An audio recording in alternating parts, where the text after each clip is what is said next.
A fierce showdown erupted when our quiet hero, a retired special operative, clashed with a ruthless biker gang determined to seize his farmland. Sparks flew and an entire community rallied behind this unassuming farmer who refused to be bullied. That single act of defiance launched an all-out struggle for the soul of Redwood Valley. Will courage, unity, and second chances triumph over intimidation and fear? Stick around to find out how this epic confrontation concludes. If you haven't already, subscribe to our channel so you won't miss any of our captivating stories. Your support helps us bring more inspiring tales straight to you, so buckle up and let's dive in. Nestled in the heart of Montana's sprawling prairies, Redwood Valley looked tranquil to an outsider. Rows of wheat and barley undulated beneath the wide-open sky, and distant hills provided a natural fortress around the small community. Driving along the main dirt road, you'd pass the family-owned diner, a single-stop hardware store, and an aging church with a steeple that seemed always pointed toward hopeful skies. Life was slow here. Most folks grew up, worked the land, and settled into the same rhythm that their parents and grandparents had before them. But change arrived when Rook Carter decided to buy his late uncle's farm on the outskirts of town. Rook was in his mid-50s, tall, and as unassuming as the heavy boots he wore. He rarely said much to strangers and kept to himself most of the time, preferring the conversation of a sunrise and a well-tended field to idle chatter.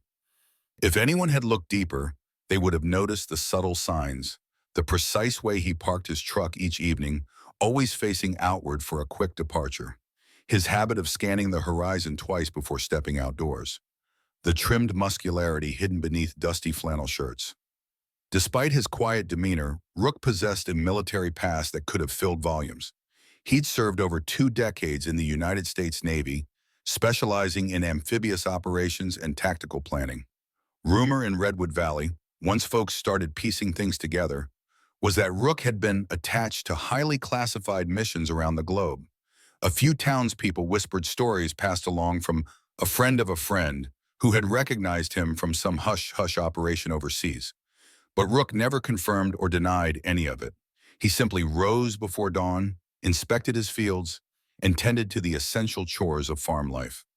Everyone in Redwood Valley soon discovered that you could set your watch by his routine. Up at 4, out to the stables by 4:30, quick coffee at Jenna Mills's diner by 6, and then back to the fields until sundown.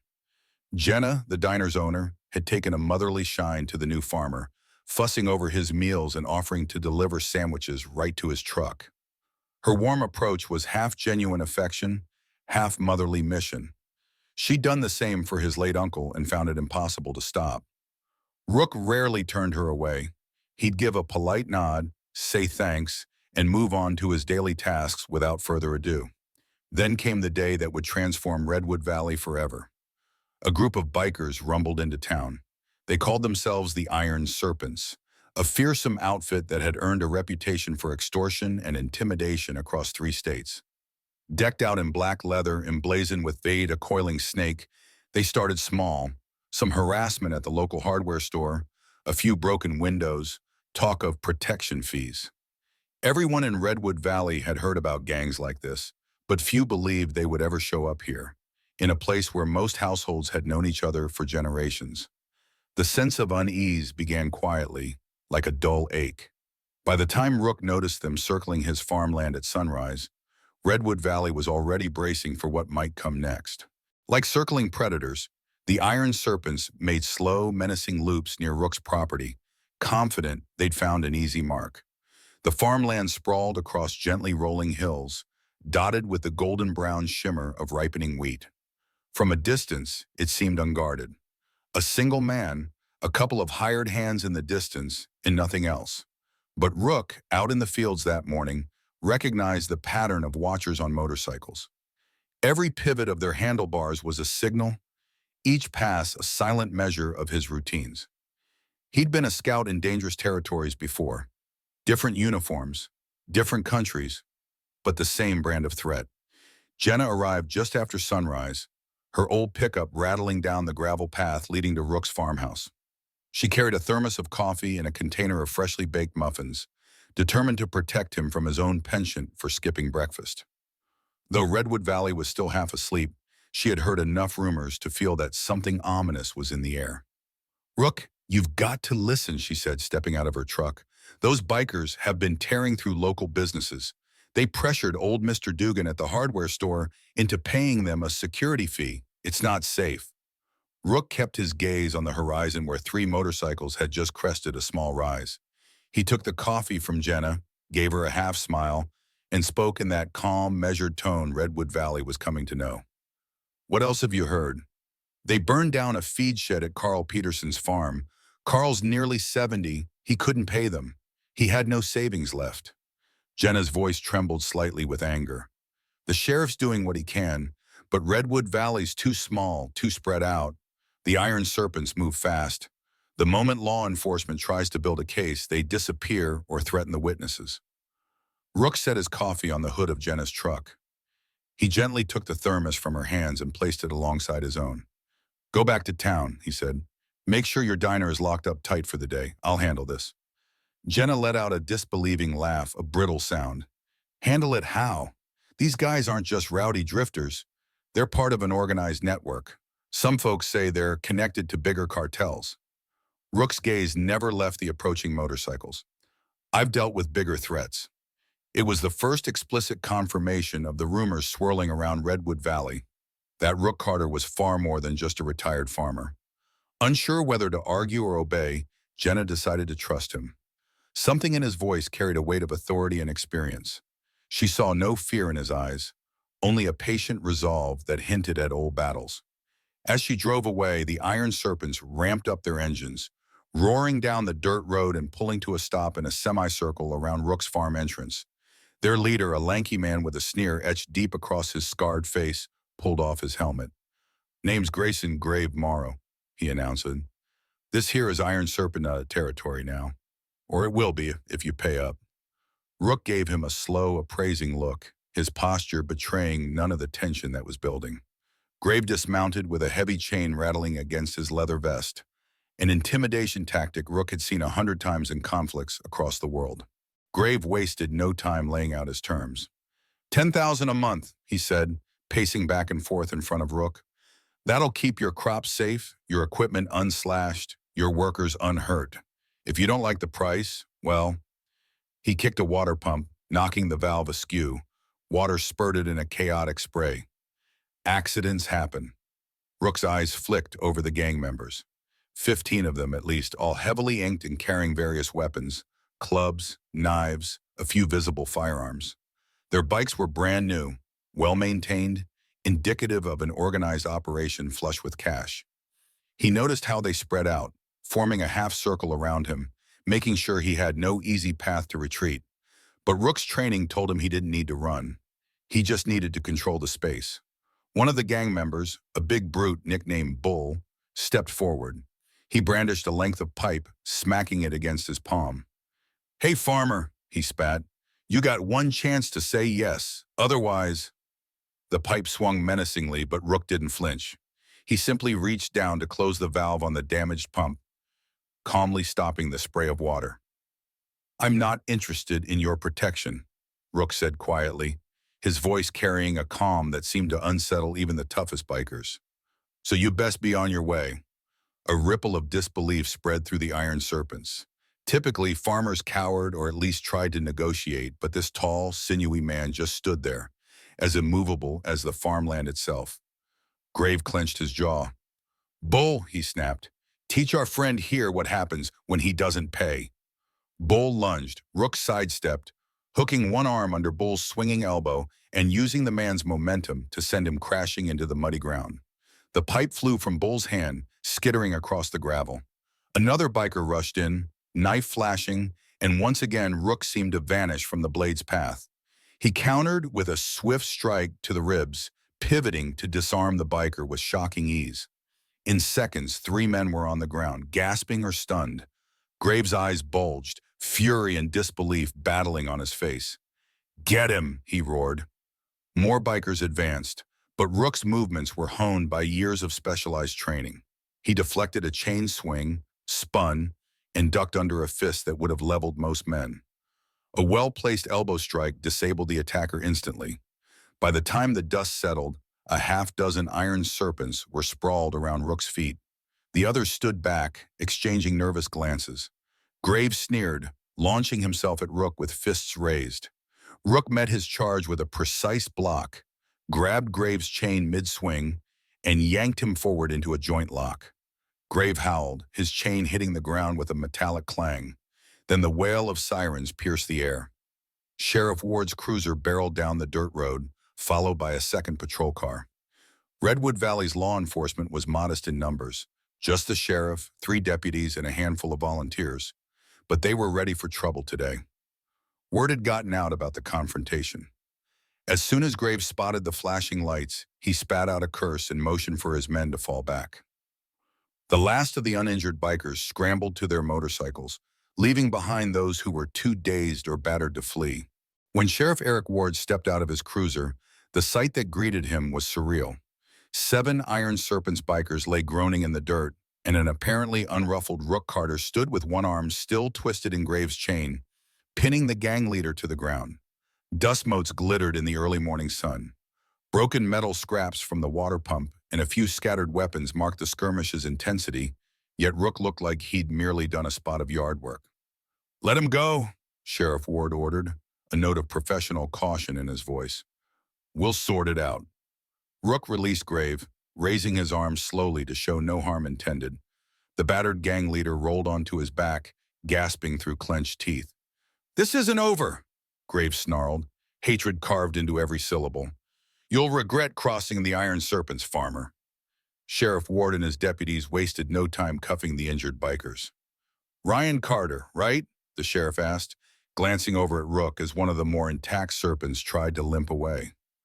"Heard you were ex-military, but I didn't realize it went this deep." Rook simply nodded.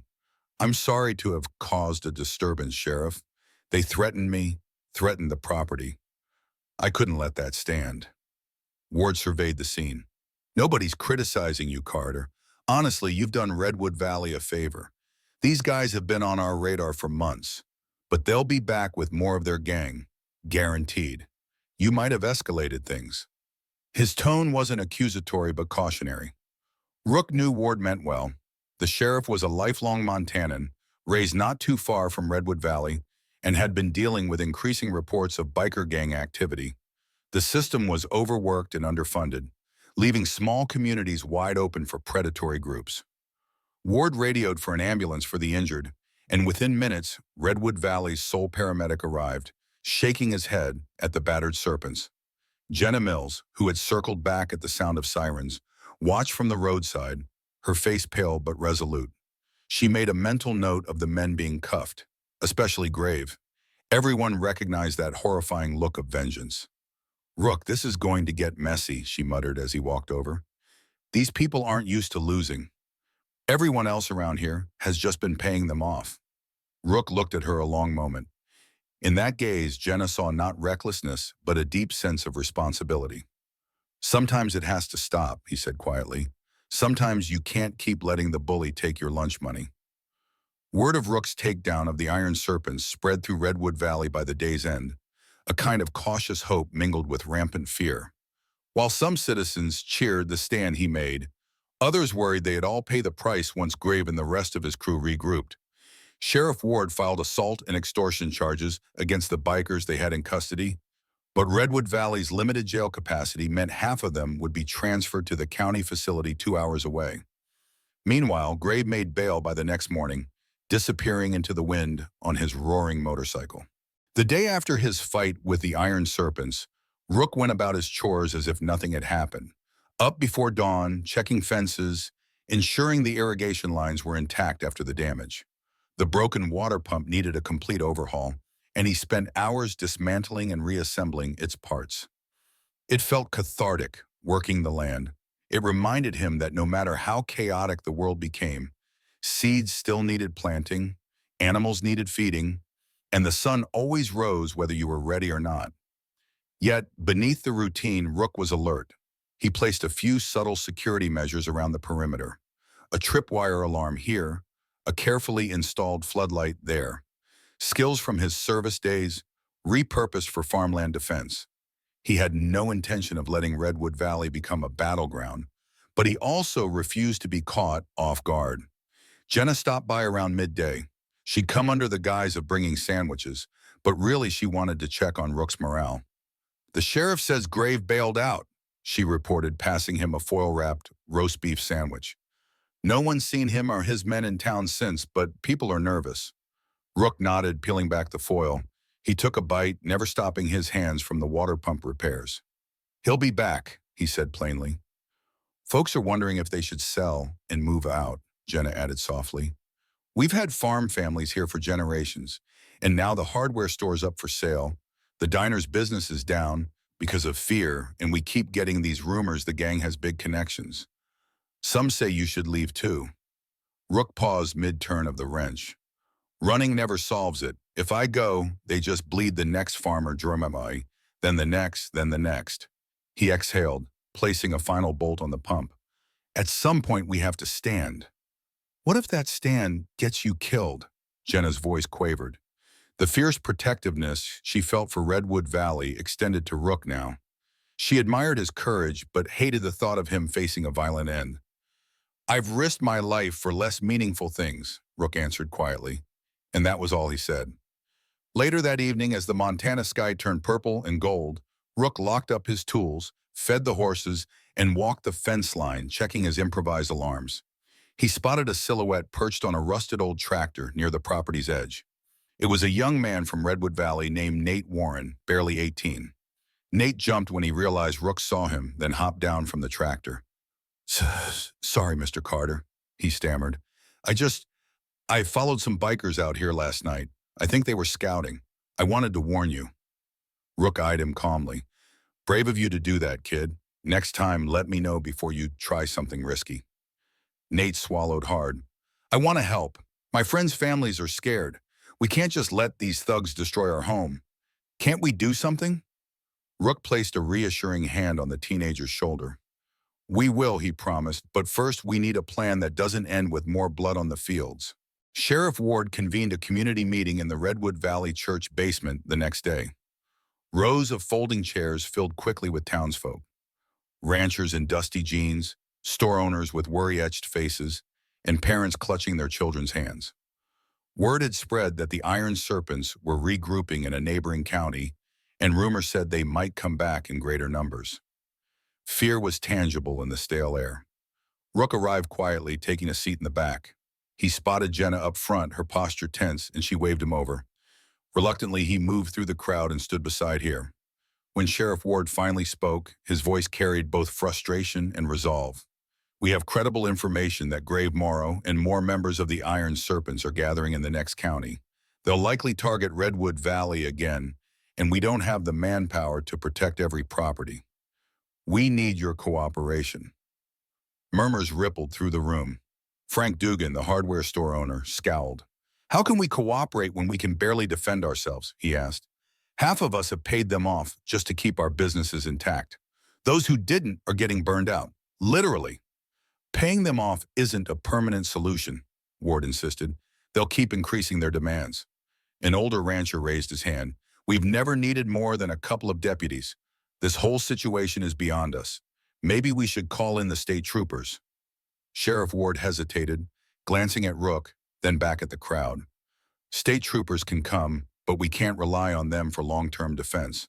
They've got limited resources too. We need something else, a strategy that addresses the root of this gang's intimidation." At that, Jenna cleared her throat. "Sheriff, I think Rook might have some ideas." All eyes turned to the tall man standing at the side, arms crossed.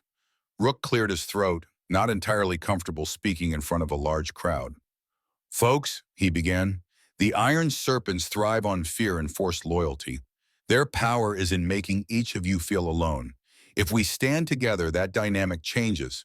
But it's not enough to just say we're unified. We have to act." "Easy for you to say," Frank Dugan grumbled. "You can fight, most of us can't." Rook nodded, understanding the sentiment. "What if we organize a watch system, patrols in pairs or small groups, so no property stands isolated? The sheriff's team can coordinate with volunteers. We train everyone who wants to help, basic self-defense, communication protocols, How to secure your property without lethal escalation. A chorus of skepticism rose. Redwood Valley had never needed more than a locked barn door. Now they were talking about an all-volunteer watch. But the desperation in the air was stronger than pride. Then a small voice spoke up. "We've got to do something." It was Nate Warren standing at the back, determined. "Rook's right. If each of us helps keep watch, those bikers can't pick us off one at a time." The meeting ended on a note of reluctant agreement. People were scared, but fear was turning into resolve. A sign-up sheet for volunteer watchers circulated. Sheriff Ward promised more details within the next couple of days. As folks filed out, they cast sidelong glances at Rook, some grateful, some uncertain. He had offered a glimmer of hope, but Redwood Valley was about to learn that hope alone wouldn't be enough to stop the iron serpents. Over the next week, Redwood Valley buzzed with new activity. Farmer after farmer set up small watch posts near their property lines. Nothing fancy, just vantage points where volunteers could sit with a radio and a rifle, or at least a phone to report suspicious movements. A donated shortwave radio system connected watchers to each other and to the sheriff's office. On paper, it looked promising. Keep an eye out, call for backup at the first sign of trouble. But Rook knew the iron serpents wouldn't be deterred so easily. He took it upon himself to train those who volunteered. Twice a day, a handful of townspeople would gather at his farm for short lessons. He showed them basic takedown techniques, how to hold a stance without telegraphing fear, and most importantly, how to keep calm under duress. Even Frank Dugan attended a few sessions, though his stubborn pride kept him from admitting he felt safer learning from Rook. While some watchers were enthusiastic, others felt uneasy.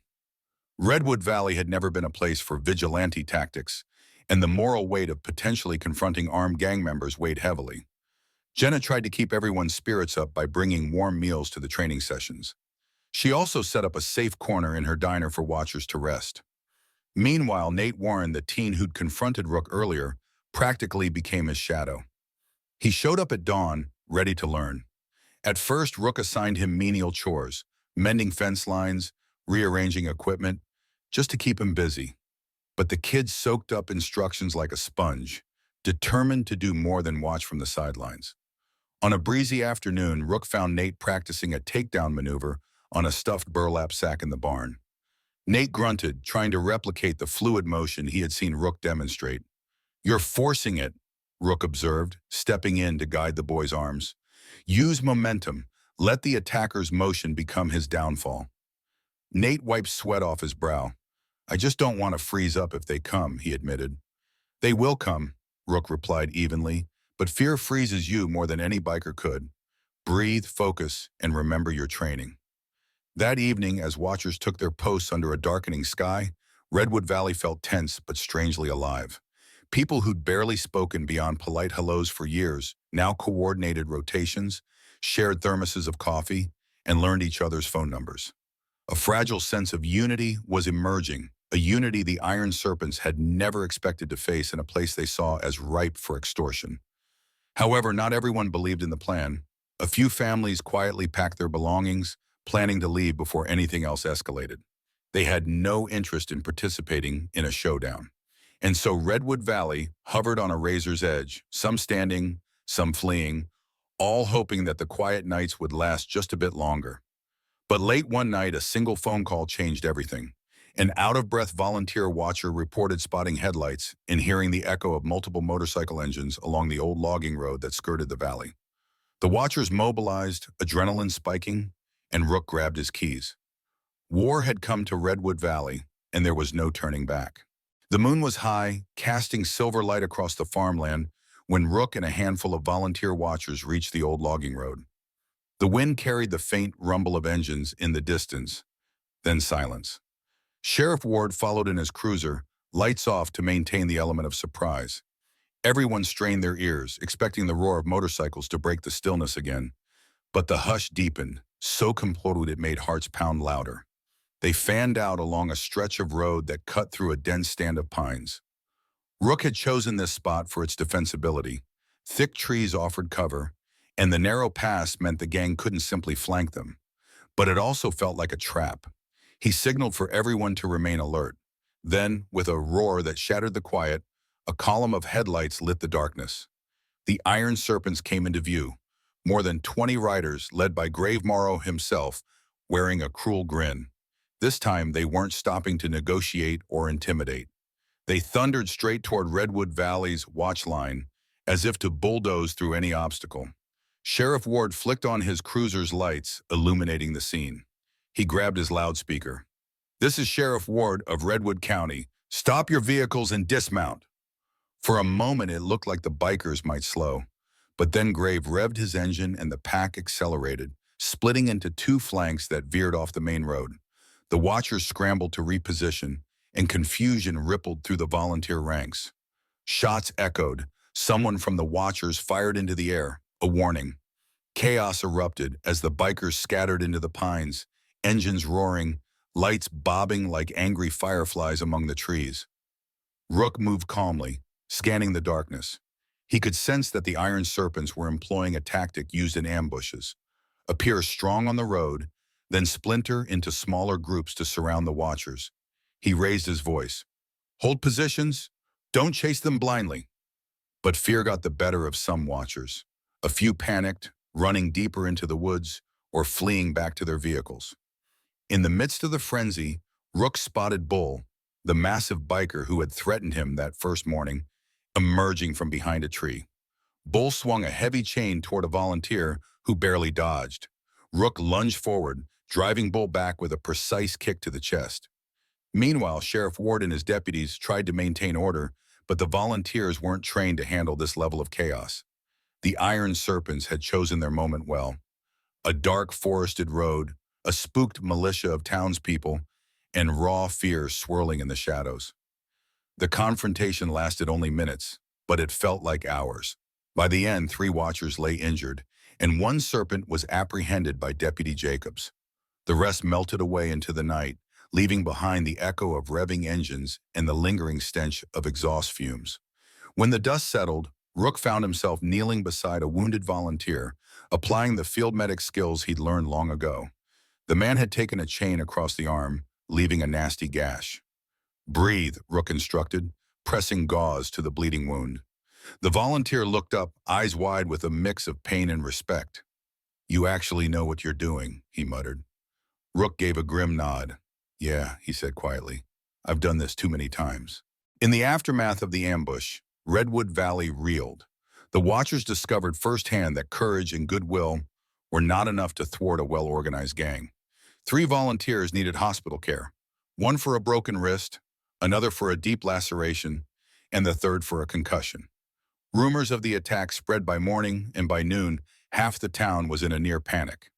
Jenna's Diner became the unofficial nerve center, where folks gathered to swap stories, vent fears, and look for answers. She and her teenage daughter rushed between tables, refilling coffee cups for ranchers and shopkeepers who had never before needed anything stronger than a padlock to feel safe. Now, talk of relocating, selling farms, or hiring mercenaries buzzed in every corner. A hush fell when Rook walked in. Bandages were visible on his forearm. He'd taken a grazing hit from a spiked bat in the chaos, and exhaustion lined his face. Despite his injuries, he offered a polite nod, slid onto a stool at the counter, and sipped the black coffee Jenna placed in front of him. People waited as if expecting him to announce a miracle solution. After a few sips, he turned to the crowd. "I know last night was rough," he said, voice steady but worn. "We learned something important, though. The iron serpents thrive in confusion. They're not unbeatable, but we can't face them on their terms and hope for the best. We need better organization, better planning." Sheriff Ward, also present, cleared his throat. "I've been in touch with the county. They can spare 2 more deputies for a limited time. Beyond that, we're on our own." One farmer raised his hand. "But that was 20 bikers. What if 50 come next time? 100? We can't outgun them." Rook set his coffee down. "It's not about outgunning them. If they throw numbers at us, they'll just blend in and strike where we're weakest. We need to change how we respond entirely. We don't rely on just watchers and random volunteers. We form smaller specialized teams, groups that train together, know each other's strengths, and coordinate with law enforcement." A sense of skepticism hung in the air. Another neighbor spoke up. You're talking like we're in a war zone. Rook's eyes flickered with an emotion close to regret. Sometimes it helps to learn from those who've seen war. That's all I know. Then an unexpected voice entered the conversation. Cole Falcon Hastings, who was standing by the door, cleared his throat. Cole was recognized by a few folks as a quiet ranch hand from out of town, rumored to have served multiple tours in the Army. "I'll help," he said simply. "Anyone else with service experience who wants in, let's form a real defense unit. Train every day, keep watching shifts, and stay in direct contact." A flicker of relief spread through Rook's tired eyes. "Good. We can make Redwood Valley a place they can't easily threaten. But it means everyone has to commit. If half of us are serious and half aren't, we'll fail." Conversation hummed again. Though fear lingered, determination was stirring. People began exchanging phone numbers, volunteering barn space for training, and signing up for daily drills. Redwood Valley was on the precipice of transforming itself from an easy target into a fortified community. But they all knew the Iron Serpents would come again, likely with more fury than before. True to his word, Cole Hastings stepped up alongside Rook to lead the training initiative. The two men had never formally served together, but quickly found common ground in their disciplined approach. Cole specialized in land navigation and small unit tactics from his Army days, while Rook had extensive experience in close-quarters conflict resolution and strategic planning. They transformed an old barn behind Jenna's diner into a makeshift operations center, complete with whiteboards, emergency radio lines, and a row of battered chairs for volunteers. Each day, groups of locals cycled through for training. Rook and Cole emphasized non-lethal techniques, how to disarm an attacker, how to coordinate with your team if tension escalated, how to identify suspicious activity without jumping to violence. The last thing Redwood Valley needed was a bloodbath on its own soil. Meanwhile, Jenna's diner kept morale high, offering meal discounts for anyone who showed up for training, plus a mission meal to take home afterward. Sheriff Ward chipped in by holding sessions on legal rights and responsibilities, when you could detain someone, when you couldn't, and how to report crimes effectively without stepping on due process. But the Iron Serpents weren't idle. Sporadic sightings of their bikes at the edge of town signaled they were watching Redwood Valley's preparations. Grave Morrow was rumored to have pulled in additional enforcers from out of state. A sense of looming confrontation grew daily. One late afternoon, as the sun dipped low, Rook led a practice scenario in the barn's dusty yard. About a dozen volunteers, including Nate Warren, took positions behind old hay bales, simulating a property defense while Rook played the role of the intruder. He advanced, weaving and darting as if on a real assault.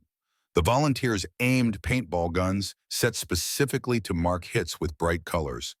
This might have looked amusing from a distance, grown men and women playing a child's game.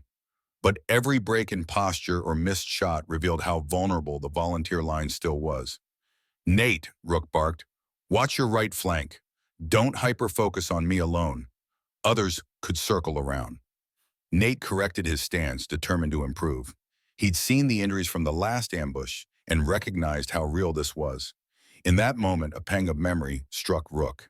He recalled training young recruits overseas, teaching them basic infantry skills in places far from home. The difference was that Redwood Valley was home, and these volunteers were friends and neighbors, not professional soldiers.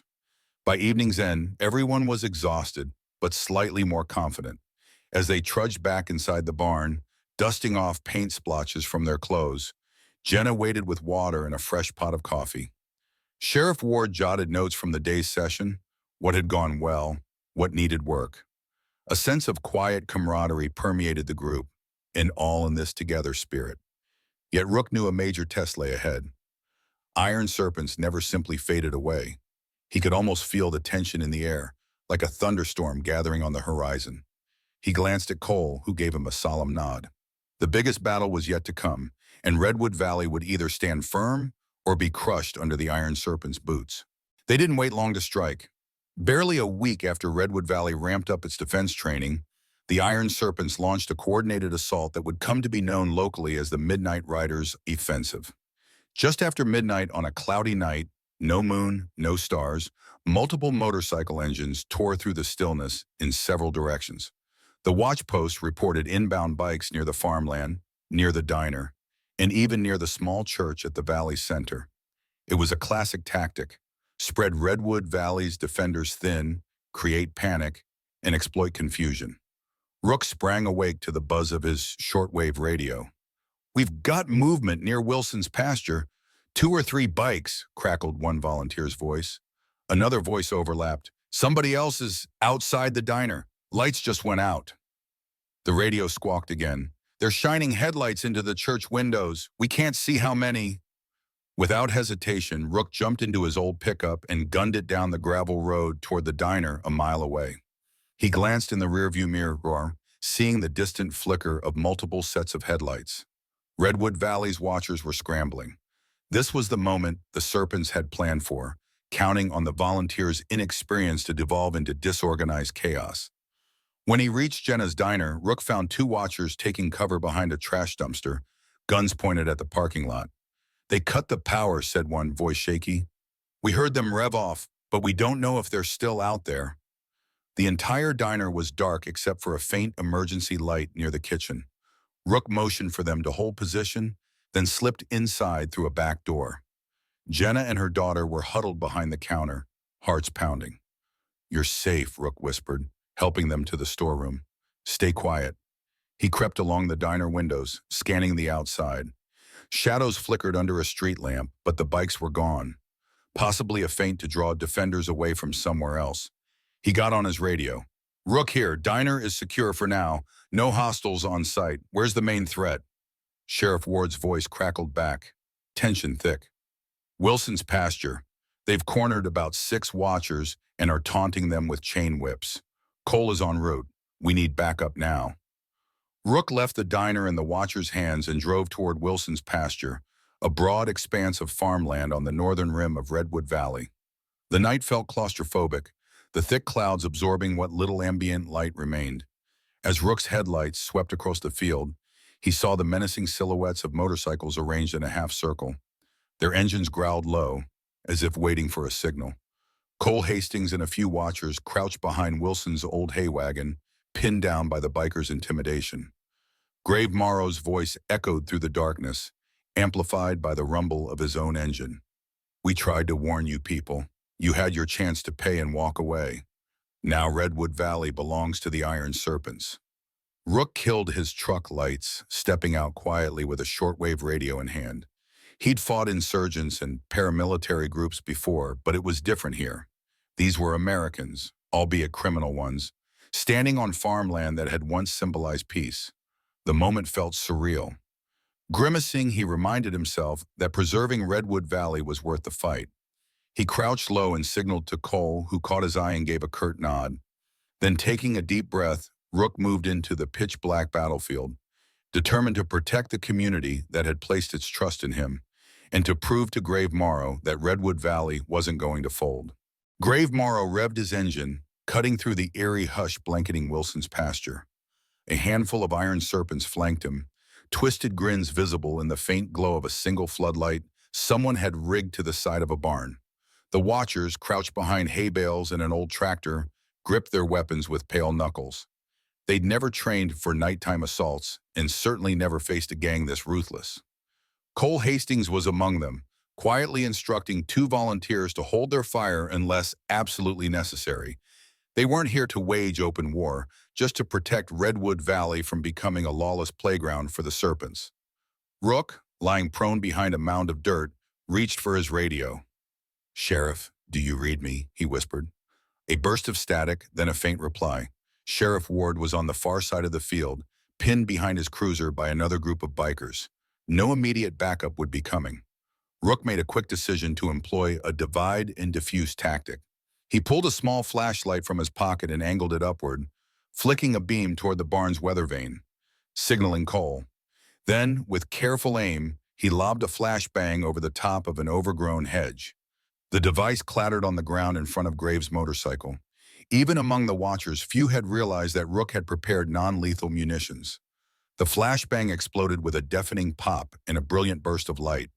The Iron Serpents shouted, some toppling from their bikes. Graves shielded his eyes, cursing vehemently. In that window of confusion, Cole and 2 volunteers rushed forward, tackling a staggered biker. Another volunteer fired a paint marking round at one of the serpents, a bright splatter across leather. Shocked, the biker turned to flee, nearly colliding with his own allies. "Fall back!" Graves shouted, blinking away spots from the flash. Engines snarled back to life. The bikers peeled off, shattering into different corners of the pasture. Rook sprinted across open ground to Cole's position, scanning for any sign of a second wave. "Are we good?" he asked. Cole nodded, breath uneven. One volunteer had taken a nasty blow from a chain but managed to stay on his feet. The watchers maintained discipline, restraining themselves from chasing the gang members into the darkness. They understood how quickly a chase could morph into an ambush. Some distance away, the flashbang's reverberation alerted the other bikers who had cornered Sheriff Ward. Realizing their flank was compromised, they also pulled back. Within minutes, the farmyard erupted with the sound of scattering engines, fading into the tree line and the narrow back roads that twisted away from Redwood Valley. This wasn't a decisive victory, but rather a forced retreat. The watchers gathered in a loose circle under the single floodlight, breath fogging in the night air as adrenaline ebbed. Grave Morrow's final words hung in the darkness, echoing through the retreat. "This isn't finished, Redwood Valley. You've only delayed the inevitable." Yet, for a fleeting moment, relief rippled among the defenders. They had stood their ground against a fierce second assault, and while the iron serpents fled under the cover of night, Redwood Valley knew the reprieve was only temporary. Everyone had the same unspoken question: how far would the gang escalate the next time? And how could the town prepare for an onslaught that might include 10 times as many riders?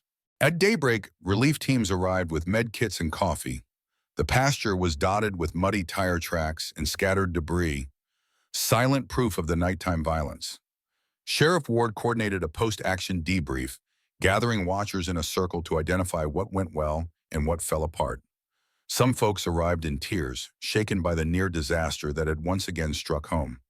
Others showed trembling relief, hugging each other or wiping at faces still chalky with dust. "I saw Grave Morrow with my own eyes," Cole said grimly. "He's calling the shots, and he's doubling down each time. We can't keep meeting him with improvised defenses." His gaze swept over the group of bleary-eyed volunteers. "We did well not to panic, but we need to step up our organization." Sheriff Ward rubbed at his temples, fatigue layering his voice. "We can't sustain these midnight standoffs indefinitely. There's talk of the state troopers sending a small task force, but that could take weeks, and even then they might only stay a short while. We'll need a long-term solution," Rook agreed. He surveyed the watchers, half expecting them to recoil at the idea of further militarizing their defense. Instead, he found many faces set with determination. Redwood Valley had collectively decided they wouldn't just roll over. "We can form rotating squads, train them more thoroughly, assign them zones, have them practice daily communication drills. This sporadic watch system is too reactive." Ward nodded. "I've got 2 spare radios left. That's it. We'll need resources." Just then, to everyone's surprise, Frank Dugan arrived with his truck, tailgate rattling. He began unloading some supplies, a few more handheld radios, boxes of gloves, and extra first aid kits. Jenna followed bearing a massive thermos of hot coffee. "Figured we could pitch in," Frank said awkwardly. "We did a little fundraiser in town after the last attack. People donated what they could." The watchers lit up with gratitude. Small gestures of solidarity began bridging personal fences. Rival ranchers who barely spoke before now collaborated on patrolling each other's lands. Store owners who had once competed for business offered mutual support. Even some skeptics who thought Rook's program was too extreme started signing up for training after the second ambush. Redwood Valley was learning the value of unity forged under fire. Still, Rook recognized the danger. The Iron Serpents weren't going to be impressed by pep talks and incremental improvements. They'd likely return with heavier weapons or more allies. The notion haunted him as the morning sun climbed higher. He recalled how, in his military days, he'd never jump into an operation without a thorough intel strategy, scouting the enemy, understanding their networks, finding vulnerabilities. Redwood Valley lacked that advantage now. After the debrief, Rook approached Cole. "We need to learn more about the Serpents, their chain of command, their numbers, who's bankrolling them.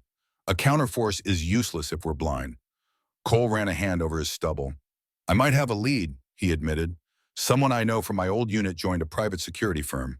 Heard rumors they sometimes track biker gangs that dabble in cross-state smuggling.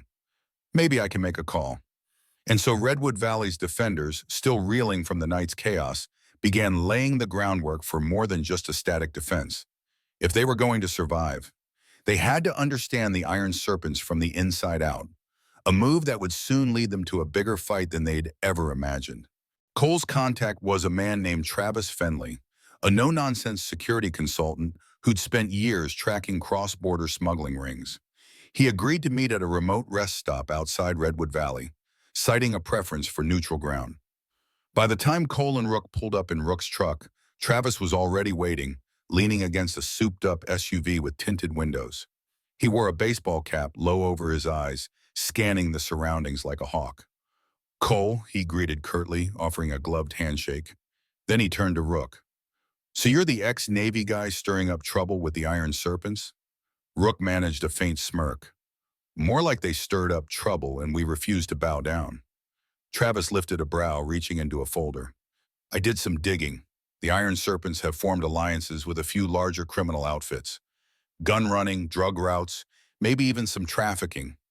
Their local chapters pay homage to bigger fish, though we don't have exact details. He handed Rook a sheaf of black and white photos. Grainy images of Grave Morrow meeting with another figure in a leather vest embroidered with a different gang's insignia. Cole whistled. Looks like they're networking. Could mean they're pulling serious firepower if Redwood Valley keeps resisting.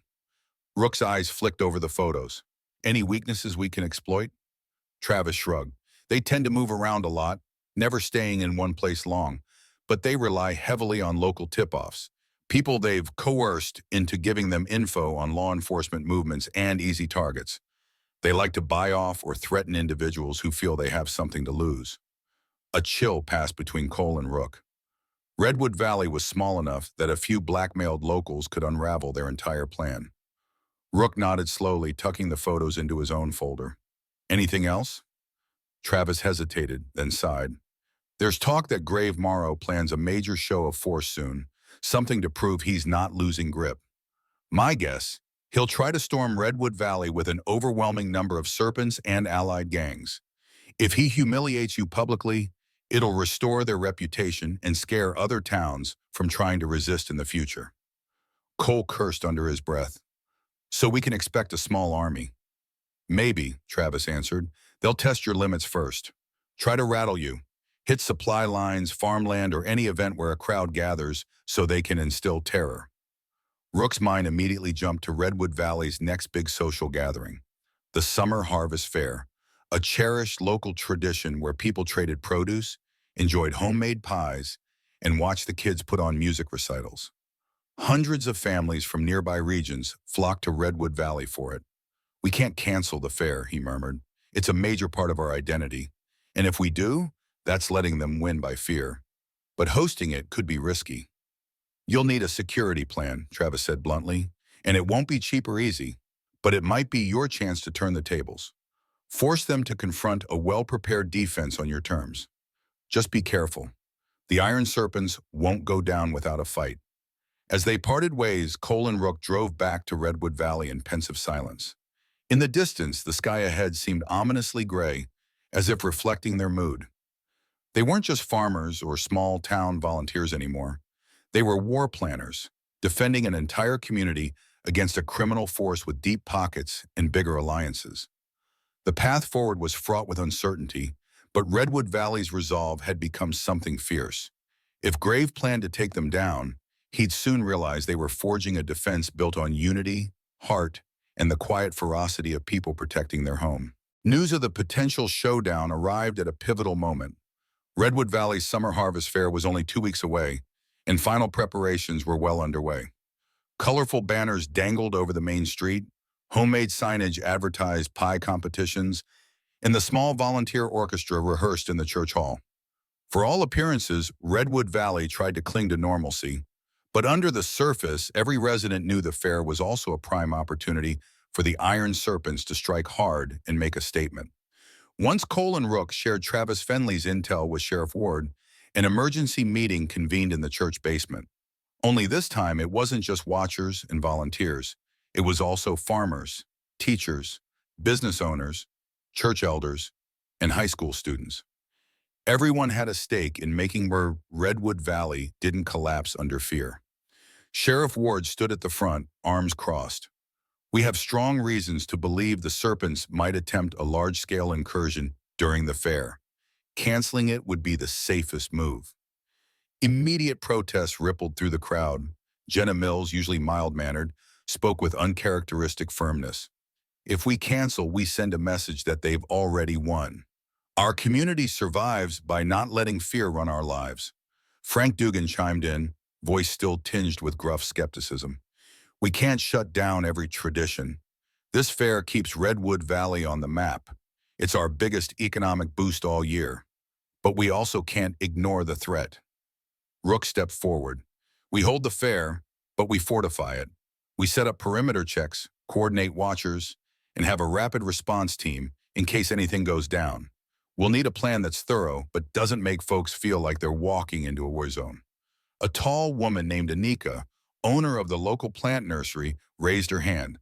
How do we handle the crowd from neighboring towns? If hundreds show up, how do we protect them all? Cole answered, we'll create multiple safety zones, designated shelters in case of an emergency. We'll also run background checks on vendors and set up a volunteer security detail that's discreet but effective. Despite the gravity of the situation, the assembly felt an undercurrent of solidarity. People offered up resources, trailers for medical stations, extra radios for communication, side street spaces for watchers to station themselves unseen. Even the local mechanics volunteered to serve as a rapid tow team, ready to haul away any suspicious vehicles blocking roads. Nate Warren, the teenager who'd become a quick study under Rook's wing, spoke up. My classmates and I can help with the booths, keep an eye on anything weird. We're under 18, so we won't be in the main security, but we can still watch and report. Sheriff Ward pressed a palm against his forehead and thought, all right, if this is the consensus, then Redwood Valley's holding its fair. But I want every safety protocol in place. If Grave Morrow is coming, he won't catch us unprepared. Let's show him what a town united can do. As the meeting dispersed, there was an air of determined resolve, tinged with anxiety about the impending confrontation. For years, Redwood Valley's summer harvest fair symbolized simple joys, fresh produce, local music, family camaraderie. Now it would become a test of will, pitting a community's hope and heritage against the raw aggression of a criminal empire. And for the first time, Redwood Valley believed it might actually stand a chance. The next days hummed with a tension that straddled excitement and dread. Booths were erected along the main street, and children painted colorful signs. Yet behind every bright banner and cheerful display lay an invisible network of watchers, plainclothes defenders, who trained with Rook and Cole.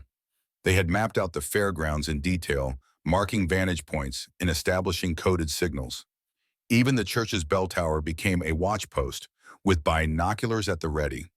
Local businesses donated walkie-talkies so key volunteers could communicate across the event.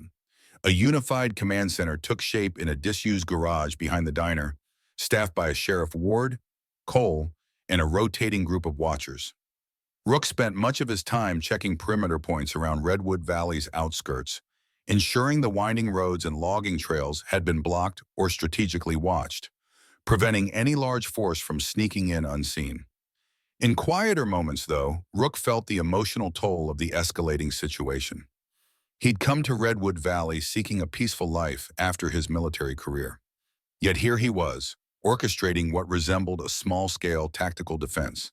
Sometimes he questioned if he was pulling the town deeper into conflict, but every time he saw a child happily painting a fair banner or an elderly neighbor baking pies, his resolve strengthened. Allowing the iron serpents to terrorize Redwood Valley without resistance wasn't an option. At dawn, 2 days before the fair, Jenna knocked softly on the door of the command center, bringing a tray of steaming coffee. She found Rook hunched over a cluster of maps, cross-referencing vantage points with Cole. The lines in Rook's face seemed etched deeper with every passing day. I thought you might need a caffeine boost, Jenna said softly. You've been working around the clock. Rook gave her a grateful half-smile. Thank you. We're almost done charting fallback routes. If the serpents come in large numbers, we'll need to guide civilians to shelters. Just trying to cover every angle. Jenna placed the coffee mugs down, her eyes full of concern. In all this planning, don't forget to take care of yourself too. We need you sharp, not burned out. Cole looked up from the map. She's right, you know. Take a break, Rook. Rook nodded absently, already lost in thought. After we finalize the plan, he murmured. Despite everyone's best efforts to maintain normalcy, the shadow of potential violence loomed. Through the garage window, the first streaks of sunrise gilded the streets, where a few festival vendors were already setting up. It looked peaceful, yet an undercurrent of anxious anticipation coursed beneath the surface. When the festival's eve finally arrived, Redwood Valley flickered with an odd blend of festivity and vigilance. Strings of lanterns bobbed along the sidewalks, while watchers in casual clothes stood at corners, scanning for trouble. Families from neighboring regions poured into town, many blissfully unaware of the protective measures humming behind the scenes. With every new visitor, Redwood Valley's defenders tensed, mindful that any one of these arrivals could be aligned with the Iron Serpents. The stage was set.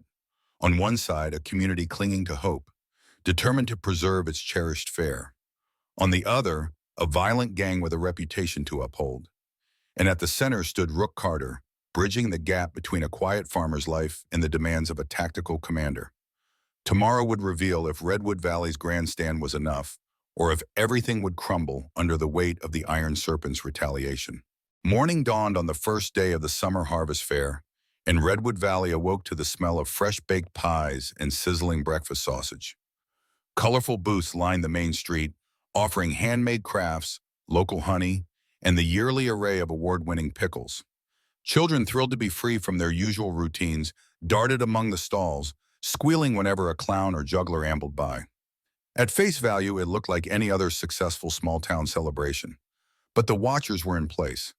Every so often, the festival's jovial background noise was punctuated by the crackle of a walkie-talkie or the discreet murmur of watchers confirming each other's positions. Sheriff Ward took up a vantage point near the community stage, chatting with passers-by while scanning the crowd. The men and women Rook had trained tried to blend in, wearing casual shirts or even aprons, as if they were just another fair attendee. Yet each carried a concealed radio, pepper spray, or non-lethal option for subduing a threat. Mid-morning passed without incident, and hope surged. Perhaps the Iron Serpents had decided to skip Redwood Valley after all. Some watchers even allowed themselves a moment of relief, letting kids try their hand at a coconut shy or guiding tourists to the best pie stands. But around noon, the atmosphere changed. First came the sound of motorcycles beyond the western edge of town, a low, rumbling approach like distant thunder. Radios crackled. Watchers at the perimeter reported a half-dozen bikes cresting the old logging road. They slowed to a near crawl and parked in a rough line just past the Welcome to Redwood Valley sign. Through binoculars, watchers saw no immediate movement. Then the bikers killed their engines as though they wanted Redwood Valley to feel the tension of their silent, looming presence. Every volunteer took up their assigned positions. At the command center, Rook clenched his jaw. 6 bikes is too few for a full assault. This might be a scouting party or a distraction. Keep scanning all other routes. He'd learned in the military that a small group often served as bait, drawing defenders' attention so a larger force could strike elsewhere. Minutes ticked by, heavy with suspense. A radio call came from the eastern orchard. We've got movement here too, bikes circling, count 4 of them. Then another from the southern meadow. Just spotted 2 bikers lurking near the outer fence. Think they're trying to sneak in. It was starting. Like wolves encircling prey, the Iron Serpents were spreading out, ensuring Redwood Valley's defenders couldn't concentrate in a single location. Sheriff Ward informed the watchers near the stage to remain calm and not spark panic among the fair attendees. Children continued laughing at balloon animals, oblivious to the encroaching ring of danger. Finally, Grave Morrow himself made a move. He emerged from behind the group of 6 bikes on the western road, striding with slow confidence toward the fair's entrance. He carried no overt weapon, just an air of authority that made watchers tense.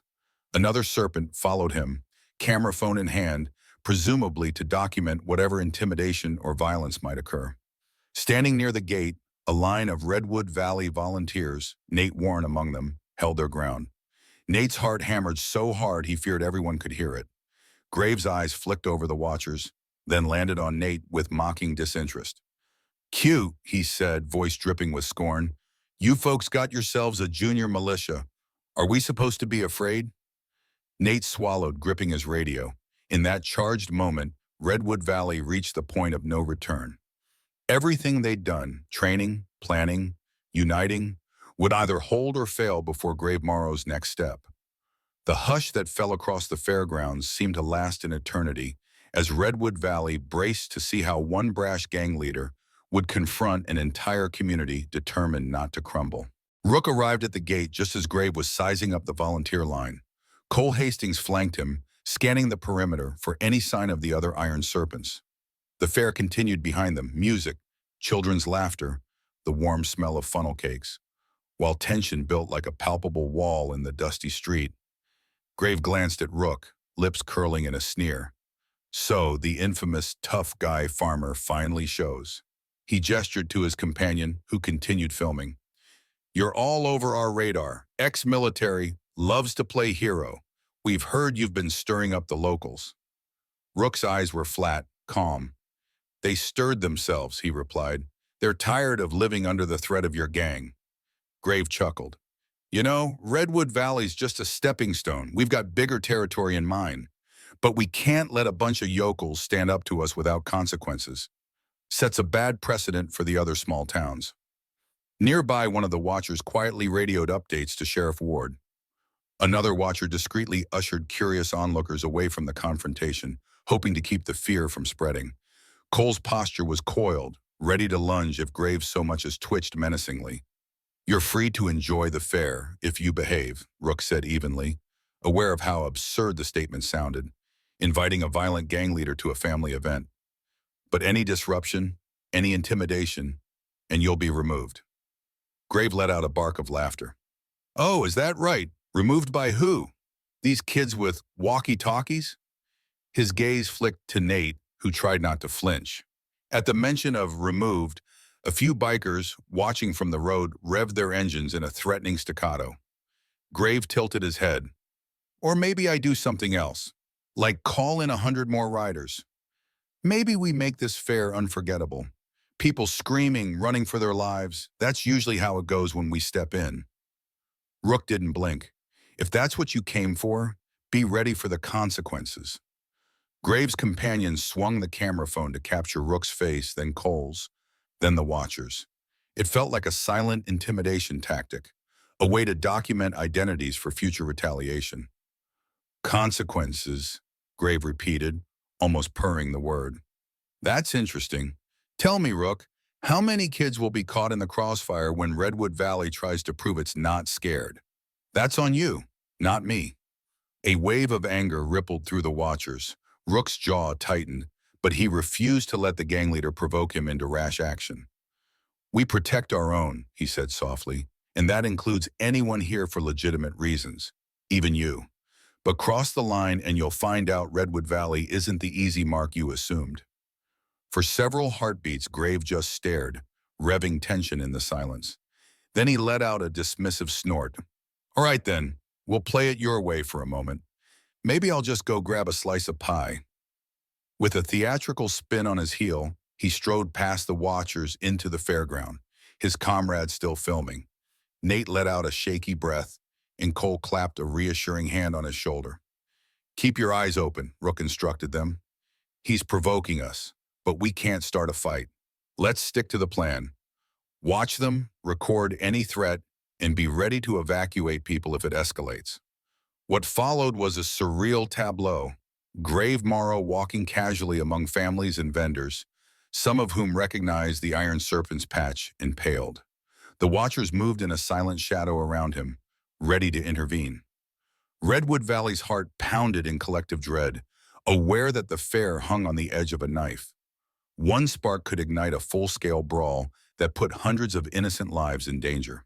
For nearly an hour, Grave and a few other serpents wandered the fair, sampling snacks and even mocking a children's puppet show. Their mere presence, back patches visible, injected anxiety into the crowd. Parents clutched their kids, vendors eyed them warily, and watchers discreetly repositioned to provide overlapping coverage.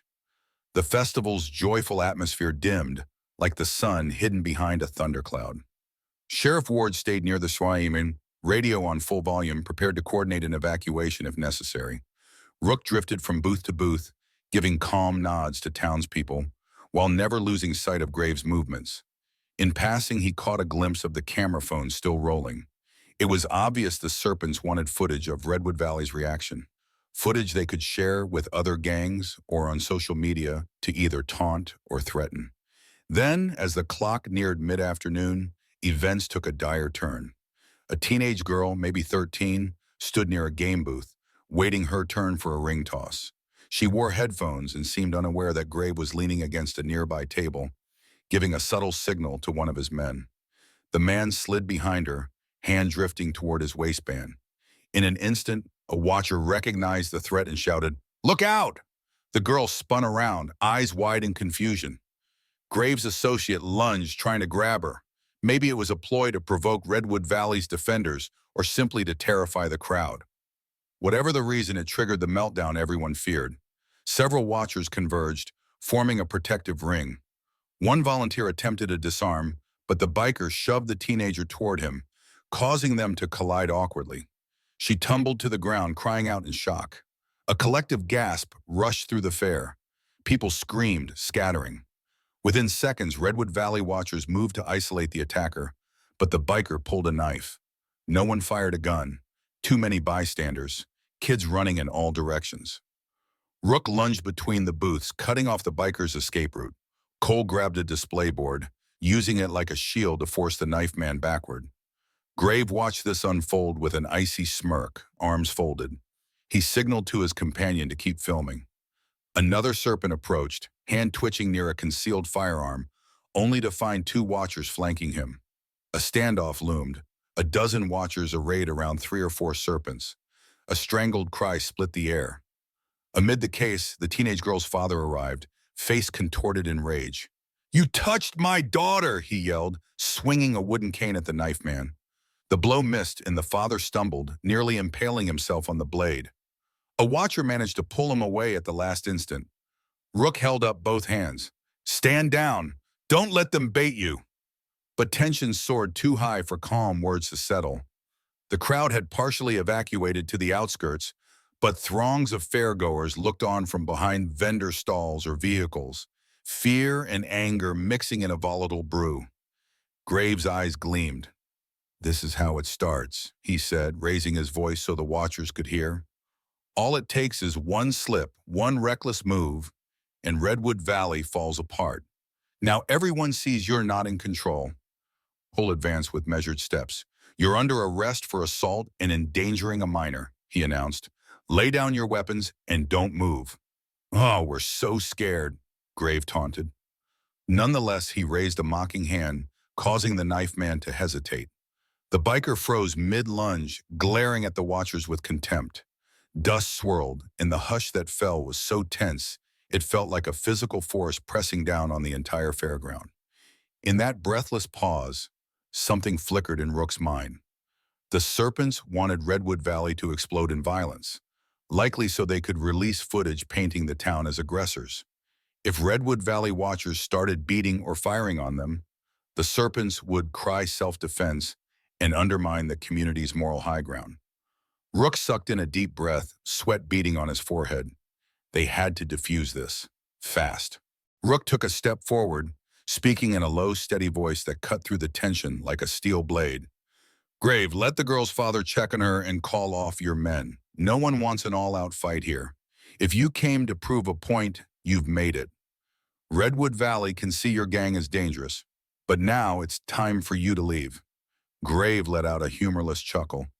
"Oh, I will leave, but first I want Redwood Valley to beg. I want them to realize that no matter how they train, how they band together, we can terrorize them anytime we choose." Flicking a glance at the armed biker, Grave nodded.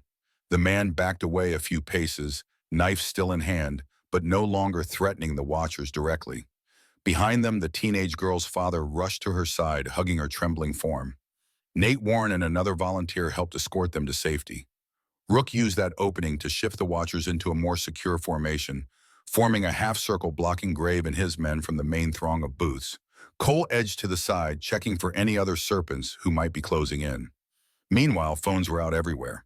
Bystanders filmed, watchers recorded, and the Iron Serpent's designated cameraman circled to get every angle. This was a propaganda battle as much as a physical one. Any misstep could doom Redwood Valley's credibility and possibly lead to severe casualties. Finally, Sheriff Ward arrived at a sprint, flanked by two deputies. He must have come from the far side of the fair. Gasping, he ordered, "Drop your weapons, all of you!" The watchers obeyed, stepping back. Ward pointed at the bikers. "Knives on the ground, hands up, now!" At first, the serpents didn't comply, but then Grave, as if bored by the proceedings, snapped, "Stand down." His men slowly placed their knives and club-like tools on the dirt. Grave spread his arms in a mocking gesture of surrender. "Arrest us if you like," he drawled. "We'll be out on bail by morning." Then what? Redwood Valley wants to play with the big boys. They better be ready for the big consequences. The watchers and the sheriff's deputies moved in, zip-tying the bikers' hands. Grave offered no resistance, calmly letting Ward bind his wrists. His posture screamed confidence, as though sure that these handcuffs were merely a temporary annoyance. A hush fell. Among the townspeople who'd stayed to watch, some cheered softly, relieved. Others exchanged uneasy glances, aware that Redwood Valley might have just lit a powder keg. Suddenly, the camera phone was in Graves' face, an angle from his own man filming. Graves smirked into the lens. "See this, folks? Redwood Valley thinks it's won. But I've got a message for all the people who stand against us. The Iron Serpents never forget." Sheriff Ward barked at the biker, holding the phone to cut it out, but the man complied slowly, capturing every second. With that, Ward's team ushered the serpents away, planning to transport them to the county jail. Rook exhaled, the tension draining from his limbs. They had arrested Grave Morrow, an undeniable symbolic victory, but he knew gang networks didn't crumble just because you lock up their leader for a night or two. More would come, or Grave might be released soon, fueling an even bigger wave of retaliation. Behind them, Redwood Valley's summer harvest fair was effectively over. Families were packing up, vendors hurriedly closing stands. Few had any appetite left for carnival games after witnessing the near violence. Standing in the late afternoon sun, Rook felt a profound mix of relief and dread.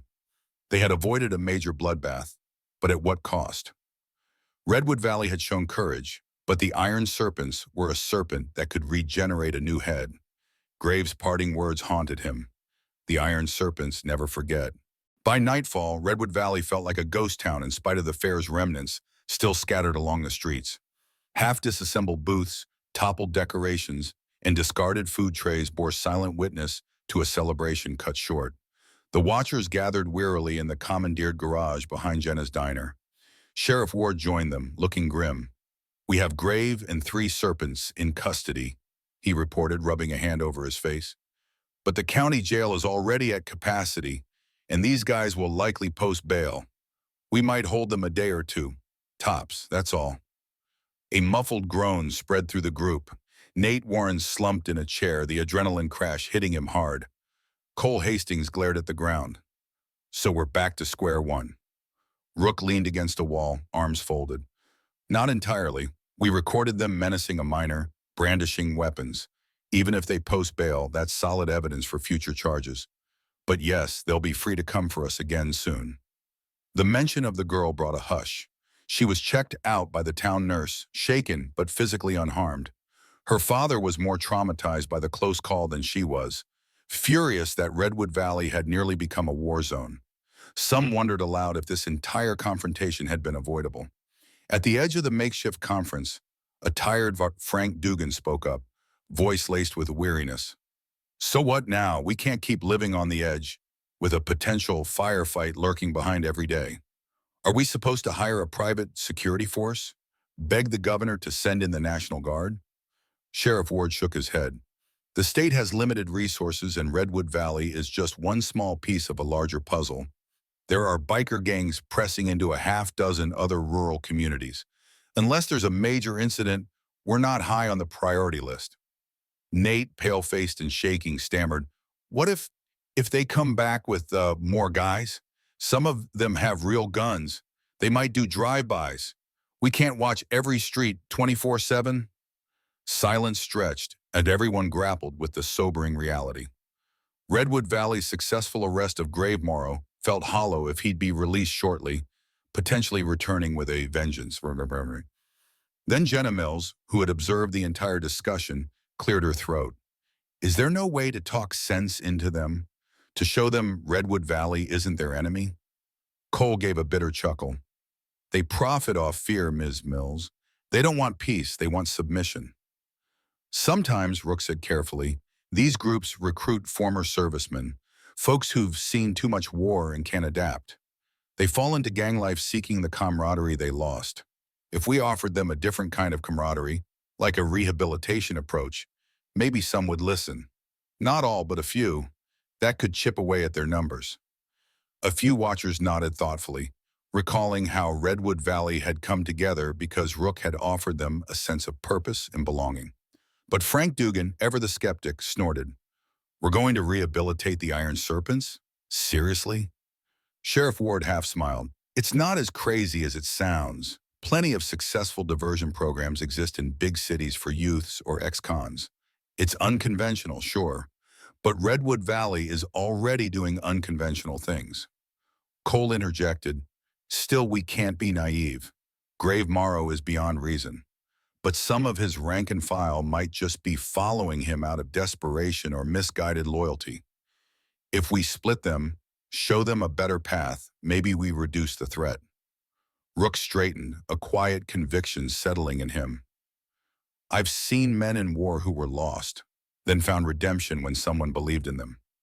Redwood Valley gave me that chance, gave all of us watchers a chance to do more than we thought possible. Maybe that's the real battle now. Not just fighting them off, but offering them a way out. In the hushed gloom of the garage, it was a seed of an idea, far from guaranteed. Yet for the first time since the Iron Serpents had darkened Redwood Valley's doorstep, there was talk not just of survival, but of transformation. The question loomed, could they actually convince hardened bikers to switch sides? Or was the dream of redemption just another fragile hope waiting to be shattered by the cold machinery of fear and greed? Looking back on everything that unfolded, I can't help feeling proud of how Redwood Valley refused to surrender to fear. Yes, the battles were harrowing, and not every plan worked perfectly. Yet neighbors stood shoulder to shoulder, transforming long-held doubts into a remarkable alliance. The most powerful lesson came from the bikers themselves. Even those steeped in violence can change when offered genuine hope. In the end, Redwood Valley became an emblem of how unity and compassion can dismantle intimidation. One conversation, one act of kindness at a time. What did you think of this incredible journey? Share your thoughts and insights in the comments so we can keep the discussion going. And if you haven't already, remember to subscribe for more uplifting stories. Together, we can uncover even more tales of courage, redemption, and the power of community. Thank you for being part of this one.